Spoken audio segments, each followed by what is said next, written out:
Hey guys, and welcome back to this channel. In this video, I will be showing you guys how you can split videos on TikTok.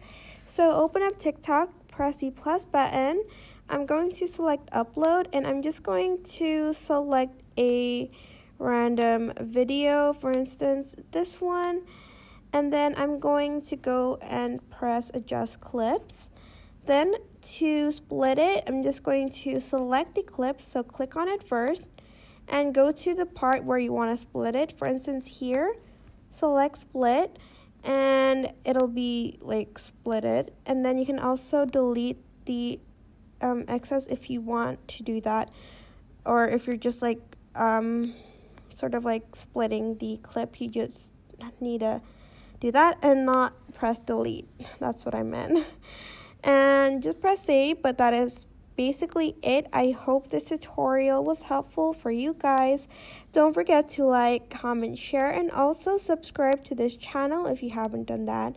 If you have any questions, just leave it in the comment section down below and I will try my best to answer them all. Thank you so much for watching. Bye.